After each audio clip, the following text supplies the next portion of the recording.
Pemirsa, manajemen Rumah Sakit Wisma Prasanti angkat bicara mengenai penyebab rumah sakit tersebut menjadi klaster COVID-19. Direktur Utama Rumah Sakit tersebut mengakui ada protokol kesehatan yang dilanggar sehingga terjadi penularan virus.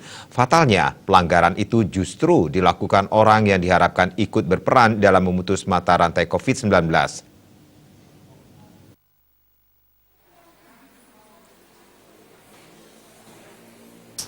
Dirut Rumah Sakit Wisma Prasanti, Dr. Imade Surya Agung Mars, didampingi Kepala Bidang Pelayanan Medis dan Keperawatan Dr. Ninyoman Astriningsih, tegas menjamin protokol kesehatan di rumah sakit dilakukan dengan ketat bahkan berlapis.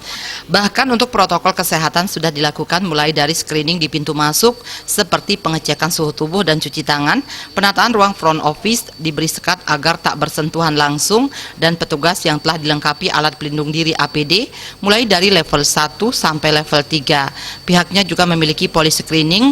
Di sini pasien yang baru masuk dan akan dirawat inap dilakukan rapid test terlebih dahulu. Jika hasilnya reaktif, pasien bersangkutan akan dirujuk ke rumah sakit rujukan COVID, yakni di RSUD Tabanan atau di UPTD Rumah Sakit Nyitda. Pihaknya juga telah menyediakan ruang isolasi dengan 7 tempat tidur untuk mengantisipasi lonjakan pasien reaktif di polis screening.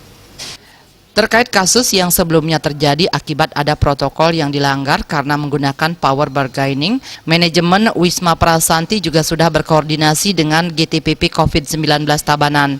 Dalam pertemuan tersebut, Ketua Harian GTPP Tabanan yang juga Sekda Tabanan mengatakan tak segan menurunkan Satpol PP jika ada pihak yang melanggar SOP ataupun protokol kesehatan.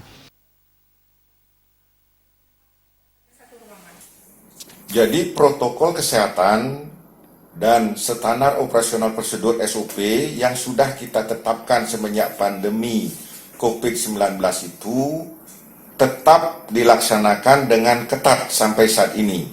Jadi semua keluarga besar Wisma Prasanti, baik dari Satpam sampai ke perawatan di belakang, sudah memahami hal tersebut dan tetap dilaksanakan.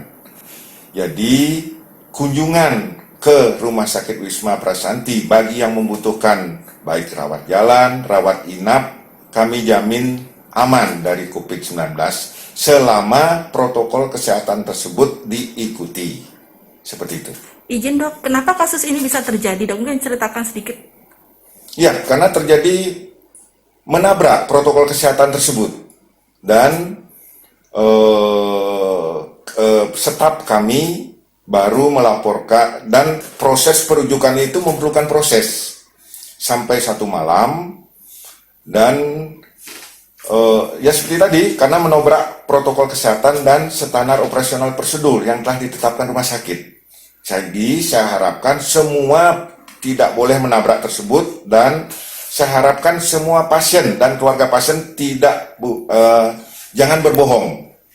Karena itu fatal bagi dia sendiri, fatal bagi kita semua. Seperti itu. Sementara itu, Kepala Bidang Pelayanan Medis dan Keperawatan Dr. Ninyoman Astriningsih menambahkan, menindaklanjuti kasus sebelumnya, pihaknya sudah langsung melakukan rapid test massal yang menghasilkan 200 tenaga kesehatan dan karyawan non-reaktif.